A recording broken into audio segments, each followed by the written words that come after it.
दोस्तों इस वीडियो में आप लोगों को दिखाने वाला हूं कि आप लोग किस तरह से एक्सिस मोबाइल बैंकिंग का यूज करके आप लोग म्यूचुअल फंड में इन्वेस्टमेंट कर सकते हैं। यहां पर आप लोग दो मेथड के थ्रू इन्वेस्टमेंट कर पाएंगे, एक है एसआईपी के थ्रू और एक होता है लमसम के थ्रू। सो यहां पर दोनों ही मेथड आपको बताने वाला हूं कि आप लोग किस तरह से किस किस मेथड से आप लोग म्यूचुअल फंड में एसआईपी को कर सकेंगे। सो इसको जानने के लिए बना रहिए वीडियो में लास्ट तक। शो करते हैं वीडियो को स्टार्ट बस एक छोटे से इंट्रो के बाद।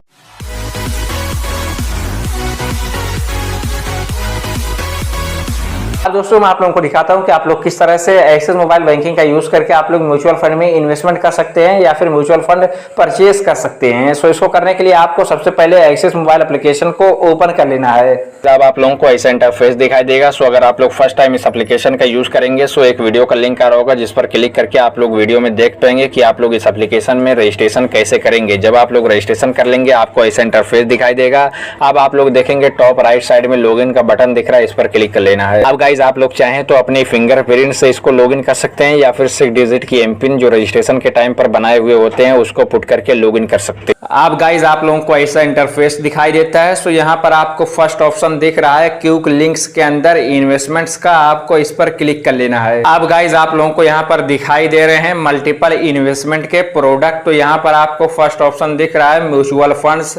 आपको यहाँ पर इसमें 3 ऑप्शन दिखाई दे रहे हैं, इंस्टा एसआईपी, सेव टैक्स और यहाँ पर ऑल फंड। सो यहाँ पर आप लोगों को अलग अलग प्रकार के अलग अलग टाइप के म्यूचुअल फंड दिखाई देते हैं। तो यहाँ पर आप लोगों को इंस्टा एसआईपी पर क्लिक कर लेना है। आप दोस्तों आपको यहाँ पर मल्टीपल कंपनी के आपको म्यूचुअल फंड दिखाई दे रहे हैं और उनका एनएवी दिखा रहा है कि एक यूनिट की प्राइस क्या है और यहाँ पर उसका रिटर्न भी दिखाई दे रहा है। आप लोग चाहें तो यहाँ पर 1 ईयर का रिटर्न, 3 ईयर का रिटर्न, 5 ईयर का रिटर्न आप लोग देख सकते हैं कि ये म्यूचुअल फंड कैसा परफॉर्म कर रहा है। और इसके सामने आप लोग देख पाएंगे यहाँ पर आप लोग म्यूचुअल फंड की कैटेगरी सिलेक्ट कर सकते हैं कि लार्ज कैप का म्यूचुअल फंड आपको चाहिए या आपको स्मॉल कैप का या आपको मल्टी कैप का या फिर आप लोगों को अलग अलग टाइप का रहता है, ब्लू चिप फंड रहता है। सो यहाँ पर आप लोगों को सिलेक्ट कर सकते हैं कि किस टाइप के म्यूचुअल फंड में आपको इन्वेस्टमेंट करना है, कितना रिस्क लेना है।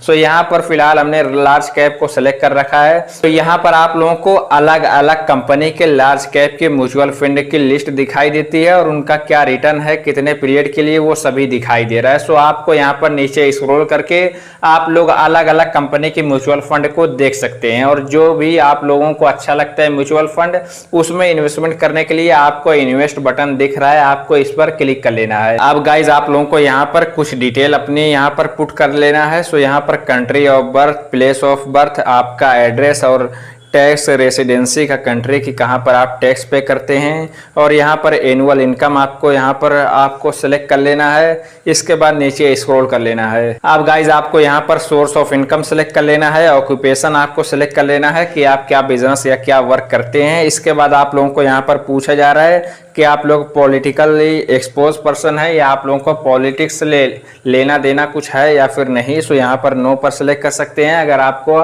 पॉलिटिक्स से कुछ लेना देना नहीं है। सो यहाँ पर इसके बाद सबमिट बटन दिख रहा है, इस पर क्लिक कर लेना है। अब गाइज आप लोगों को यहाँ पर अपनी प्रोफाइल को सेलेक्ट करने के लिए कह रहा है। सो यहाँ पर एग्रेसिव दिया गया है, ग्रोथ दिया है, बैलेंस दिया है, कंजर्वेटिव दिया है, रिस्क दिया गया है। सो यहाँ पर अलग अलग टाइप के इन्वेस्टर को यहाँ पर कैटेगराइज किया जाता है। सो यहाँ पर आप लोगों को जितना रिस्क लेना है या आपको बैलेंस रहना है यहाँ पर एग्रेसिव पर क्लिक करेंगे। सो यहाँ पर आप लोगों को माना जाएगा कि आप लोग ज़्यादा रिस्क लेने के कैपेबल हैं। सो यहाँ पर आप लोग ग्रोथ पर भी सिलेक्ट कर सकते हैं या आप लोगों को सेफ रहना है। सो बैलेंस पर आपको क्लिक कर लेना है और यहाँ पर नेक्स्ट बटन दिख रहा है, आपको इस पर क्लिक कर लेना है। तो गाइस जैसा कि आप लोग देख पा रहे हैं हमने बैलेंस को सिलेक्ट कर रखा है और इसके बाद यहाँ पर टर्म एंड कंडीशन का बॉक्स दिख रहा है, इस पर क्लिक कर लेना है। और यहाँ पर बताया भी जा रहा है कि आप लोगों ने जो प्रोफाइल यहाँ पर सिलेक्ट किया है अपने लिए इसको 24 आवर में आप लोग चेंज भी कर सकते हैं। सो यहाँ पर इसका कोई खास मतलब नहीं निकलता, इसमें सिर्फ कस्टमर को कैटेगराइज किया जाता है कि कौन सा कस्टमर कितना रिस्क लेने के लिए कैपेबल है। जिसका ये होता है कि ये जो आपको म्यूचुअल फंड रिकमेंड करेगा उसी रिस्क के पैरामीटर के हिसाब से करेगा। सो वो सभी म्यूचुअल फंड आपको दिखाएगा जो आपके रिस्क के अकॉर्डिंग ठीक रहेगा। इसके बाद आपको यहाँ पर टर्म कंडीशन के बॉक्स पर क्लिक करने के बाद एक्सप्लोर स्कीम, इस पर क्लिक कर लेना है। जैसे कि आप लोग देख पाएंगे जिस म्यूचुअल फंड को हमने सेलेक्ट किया था वो यहाँ पर आ चुका है। जहाँ पर आप लोगों ने देखा था मल्टीपल कंपनी की म्यूचुअल फंड दिखाई दे रहे थे, वहीं पे इन्वेस्टमेंट का बटन था, उस पर जब आप लोग क्लिक किए होंगे सो जिस पर आपने क्लिक किया होगा वो यहाँ पर दिखाई देगा। इसके बाद यहाँ पर आप लोग देख पाएंगे NAV क्या चल रहा है, मतलब कि म्यूचुअल फंड की एक यूनिट की कीमत कितनी है, प्राइस कितनी है, यहाँ पर आपको दिख जाएगा। इसके बाद आप लोगों को यहाँ पर आपका फोलियो नंबर यहाँ पर दिखाई नहीं दे रहा है। सो यहाँ पर आप लोगों को कुछ ही मिनट में आपको SMS में आ जाएगा फोलियो नंबर, आपको वो याद करके रख लेना है, उसी की ज़रूरत पड़ती है आपको। अगर आपका कुछ लॉस हो जाता है या आप लोगों को फाइंड आउट करवाना रहता है तो फोलियो नंबर ही आप लोगों का काम आता है इन्वेस्टमेंट के पॉइंट ऑफ व्यू से। इसके बाद आपको यहाँ पर दो ऑप्शन दिखाई देते हैं इन्वेस्टमेंट करने के म्यूचुअल फंड में। सो यहाँ पर एक ऑप्शन होता है SIP के थ्रू। इसका मतलब होता है कि आप लोग मंथ बाय मंथ आप लोगों की पेमेंट आपके बैंक से डिडक्ट होते जाती है। आप लोग हर महीने एक सर्टेन अमाउंट आप लोग इन्वेस्टमेंट करते रहते हैं, ऑटोमेटिक बैंक आपका ये अमाउंट काटते रहता है, इंस्ट्रक्शन आपका यहाँ पर लग जाता है। सो यहाँ पर लमसम है कि अगर आप लोगों के पास अभी कुछ पैसे हैं सो आप लोग उतने ही पैसे इन्वेस्ट कर सकते हैं। सो यहाँ पर आप लोगों को ज़्यादा रिटर्न लेने के लिए और सेफ रहने के लिए आपको यहाँ पर SIP के थ्रू ही इन्वेस्टमेंट करना चाहिए। सो यहाँ पर आप लोगों को SIP पर हम क्लिक कर लेते हैं। गाइस जैसा कि हमने यहाँ पर SIP को सिलेक्ट कर लिया है, आप लोग चाहें तो लमसम भी कर सकते हैं, SIP भी कर सकते हैं। सो यहाँ पर SIP पर क्लिक कर लेने के बाद आपको यहाँ पर फ्रीक्वेंसी में मंथली सिलेक्ट है, मतलब कि आप लोगों का एक मंथ में एक बार आपका पेमेंट डिडक्ट कर लिया जाएगा और म्यूचुअल फंड में इन्वेस्ट कर दिया जाएगा सेम अमाउंट।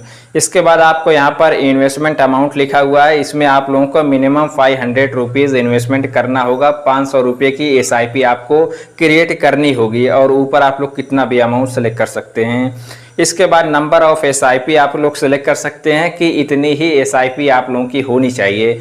जैसा कि एक साल में 12 SIP होती हैं एक मंथ के हिसाब से। ऐसा कि अगर आप लोगों को एक साल तक के लिए SIP चलानी है तो नंबर ऑफ SIP में आप लोगों को 12 लिख देना है, 12 नंबर टाइप कर लेना है। इसके रहेगा कि 12 ही SIP आपकी हो जाएगी, उसके बाद ये SIP बंद हो जाएगी।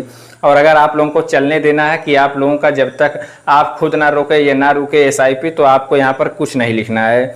इसके बाद SIP की डेट सेलेक्ट करने के लिए कह रहा है। सो यहाँ पर आप लोग डेट सेलेक्ट कर सकते हैं कि जिस डेट को आपके बैंक अकाउंट से SIP का अमाउंट डिडक्ट हो जाए, कट हो जाए और आपके म्यूचुअल फंड में इसमें इन्वेस्ट कर दिया जाए। सो यहाँ पर आप लोगों की सैलरी के अकॉर्डिंग आप लोग एक अच्छी डेट सेलेक्ट कर सकते हैं जिससे कि आप लोगों का बैलेंस अवेलेबल रहे आपके बैंक अकाउंट में, जिससे कि SIP में कोई भी प्रॉब्लम ना हो, SIP का अमाउंट डिडक्ट हो जाए।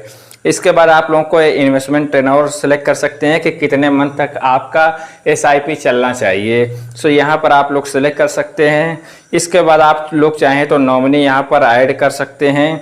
इसके बाद टर्म एंड कंडीशन का बॉक्स दिख रहा है, इस पर क्लिक कर लेना है। इसके बाद कंटिन्यू बटन दिख रहा है, आपको इस पर क्लिक कर लेना है। अब गाइज आप लोग यहाँ पर देख पाएंगे तो यहाँ पर आपको वेरिफिकेशन के लिए आपके ईमेल आईडी और रजिस्टर मोबाइल नंबर जो कि सेविंग अकाउंट में आपके लिंक है उस पर OTP 6 डिजिट का सेंड किया जाता है। सो आपको 6 डिजिट का OTP यहाँ पर टाइप कर लेने के बाद सबमिट बटन दिख रहा है, आपको इस पर क्लिक कर लेना है। अब गाइज जैसा कि आप लोग देख पाएंगे लिख कर आ चुका है successful, your transaction is successful on your end your request has been submitted. So यहाँ पर बताया जा रहा है कि आप लोगों ने जिस म्यूचुअल फंड को यहाँ पर बाई किया है, इन्वेस्टमेंट किया है, वो आप लोगों का सक्सेसफुली हो चुका है। सो यहाँ पर आप लोगों ने जिस डेट को SIP का शेड्यूल किया है, कितने अमाउंट के लिए किया है, SIP नंबर ऑफ कितना है, सो यहाँ पर सभी कुछ डिटेल आपको यहाँ पर दिख जाती है। जो आप लोगों ने फिल किया होगा उसी के अकॉर्डिंग यहाँ पर सभी डिटेल आ जाती है।